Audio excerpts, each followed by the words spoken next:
Hello friends, welcome to Gyan Adda presents the Hindu analysis analysed in Hindi. और आज हम द हिंदू में आए हुए कुछ इंपॉर्टेंट आर्टिकल्स के बारे में चर्चा करेंगे जो कि कोविड-19 से ही जुड़े हुए हैं। पर उससे पहले अगर आप हमारे चैनल में नए हैं तो सब्सक्राइब जरूर कर दें। चलिए तो आगे देखते हैं आर्टिकल्स के बारे में। और आज का पहला आर्टिकल है the covid paradox in the south Asia. तो साउथ एशिया की कुछ बात की है कि साउथ एशिया के जो भी कंट्रीज़ हैं उनमें कोविड-19 के क्या इफ़ेक्ट्स हैं और यहाँ पर केसेस वगैरह कम हैं, इस कारण से इन चीज़ों की चर्चा की गई है। तो जान लेते हैं पहले।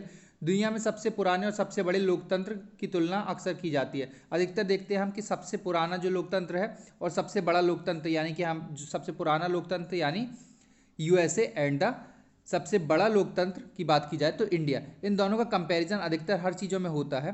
तो इसी तरीके से यहाँ पर की गई है एक चर्चा कि जो पहला केस आया था सामने कोविड-19 का, तो वह कब आया था, कब इसकी छानबीन हुई थी कोविड-19 से रिलेटेड।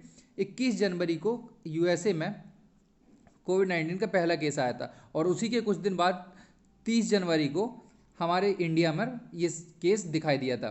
तो उसके बाद में अगर 3 महीने बाद की चर्चा की जाए तो मतलब कि लगभग आसपास से ही ये केसेस इंडिया और यूएसए में चालू हुए और फिर उसके बाद 3 महीने बाद में जब रिपोर्ट देखी गई तो सबसे ज़्यादा केसेस का डिफरेंस कहाँ पर हो गया। आज की डेट में अमेरिका में अगर बात की जाए तो 7.5 लाख के ऊपर केसेस पहुँच चुके हैं कोविड-19 के, और हमारे इंडिया में अभी 23,000 की समथिंग हैं।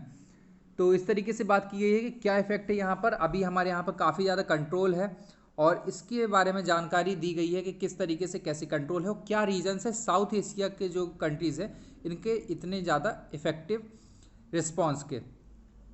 इसी में सामने लिखा हुआ है कि 20 अप्रैल को जो है 7,23,605 और भारत में 17,000 केसेस, ये 20 अप्रैल की डेट की बात बताई गई, डेटा दिया है, जिसमें से पूरे ऑल ओवर द वर्ल्ड अगर बात की जाए तो 31.2% जो है केसेस की भागीदारी यूएसए करता है और 0.75% जो केसेस हैं ऑल ओवर द वर्ल्ड के केसेस की अगर कंपैरिजन किया जाए तो उसमें कितना हिस्सा है इंडिया का, 0.75% हिस्सा इंडिया का है केसेस में।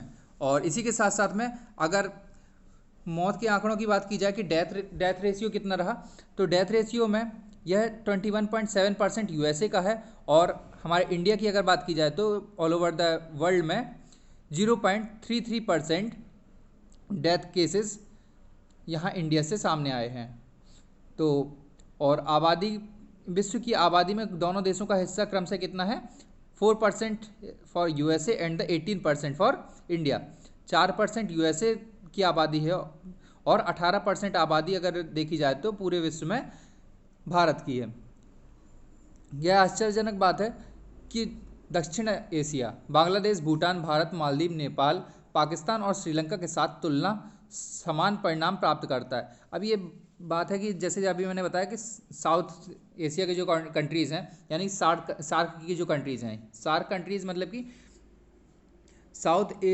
ये अपना जो 8 कंट्रीज़ का मेंबर है सार्क, वहाँ की जितनी भी कंट्रीज़ हैं उसमें ये सारे केसेस बहुत ही मिनिमम हैं। इन पर ज़्यादा चर्चा नहीं आती है, ना ज़्यादा सुनने को आता है कि यहाँ पर बहुत सारे केसेस इंक्रीमेंट हो रहे हैं जिस तरीके से बाकी अदर कंट्रीज़ में हो रहे हैं, जैसे कि यूएसए, स्पेन, इटली वगैरह में।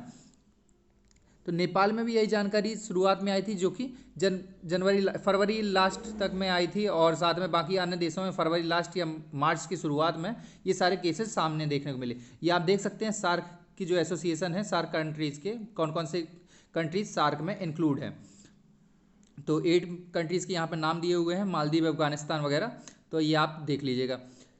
देखते हैं, आगे बढ़ते हैं। फिर आगे आर्टिकल में क्या चर्चा की है। दक्षिण एशिया में प्रति व्यक्ति अगर देखा जाए तो 16% जो है उनकी औद्योगिक देशों में से इसका मात्र है प्रति व्यक्ति आय का, और बाकी का 4%। दुनिया की 1/3 गरीब अगर देखा जाए तो कहाँ रहते हैं, साउथ एशिया कंट्रीज़ में रहते हैं। पूरी दुनिया के 1/3 पार्ट जो गरीब पुअर पीपल का बात कही जा रही है यहाँ पर, कहाँ पर रहते हैं, साउथ एशिया कंट्रीज़ पर रहते हैं। और इतनी ज़्यादा मतलब कि यहाँ पर परेशानी होने के कारण, यहाँ पे इन द सेंस शॉर्ट में बताया जाए तो इतनी समस्याएं ज़्यादा यहाँ पर, पैसों की भी इतनी ज़्यादा, इकोनॉमी भी डेवलप नहीं है। और बाकी अन्य देशों की बात की जाए जहाँ पर बहुत सारे केसेस सामने आ रहे हैं, वहाँ पर हेल्थ फैसिलिटीज़ और इकोनॉमी भी बहुत अच्छी है, फिर भी ये केसेस सामने आ रहे हैं। और यहाँ पर बहुत इकोनॉमी इतनी ज़्यादा अच्छी नहीं होने के कारण भी यहाँ पर ठीक ठाक कंडीशन दिख रही है कि यहाँ केसेस सामने नहीं आ रहे हैं। तो इस तरीके से बात यहाँ पे की जा रही है। उत्तरी अमेरिका, पश्चिमी यूरोप और पूर्वी एशिया या अपने स्वयं की जनसंख्या आकार की तुलना में दक्षिण एशिया में संक्रमण और मौतों की संख्या बहुत कम है, ये बोला जा रहा है। और फिर इसी के साथ में बात की गई है कि जो 1918 में एक महामारी फैली थी इन्फ्लुएंजा, स्पेनिश इन्फ्लुएंजा करके, तो उसमें क्या बात की गई है, अतीत का अनुभव था कि पूरे विश्व में जब ये महामारी फैली थी तो सबसे ज़्यादा हिस्सा कहाँ पर था, 18 मिलियन लगभग लोग भारत के इससे संक्रमित हुए थे। तो इसी तरीके का निष्कर्ष एक विरोधाभास पैदा करता है, एक अगेंस्ट करता है कि उस टाइम पर जो कंडीशंस थी क्या अभी भी वैसे ही होंगी, क्योंकि अभी तो बहुत ज़्यादा सिक्योर्ड कंडीशंस चल रही हैं सब इंडिया की। तो इस तरीके से चर्चा की जा रही है। आगे देखते हैं फिर कि आगे क्या बात की गई है इसमें।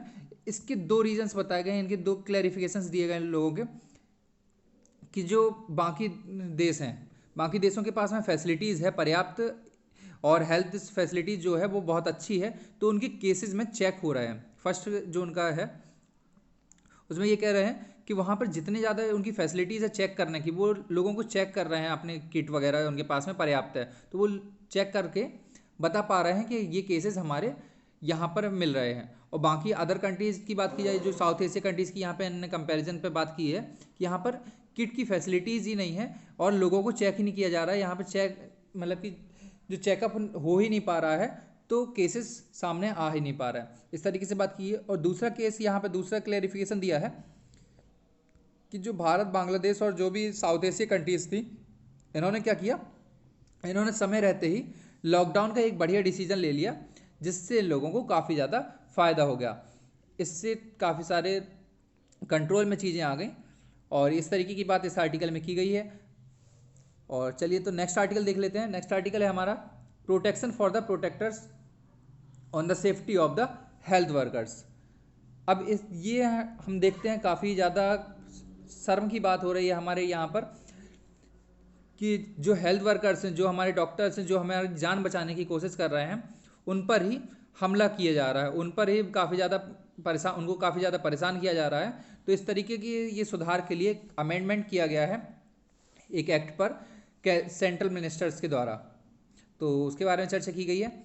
तो क्या हुआ कि काफ़ी ज़्यादा हमला लोगों के द्वारा हो रहा था, लोगों के द्वारा डॉक्टर्स को परेशान किया जा रहा था, जो चेकअप करने जाते थे उनको मारा जाता था, उन पर पथराव किया जाता था, हमला किया जाता था।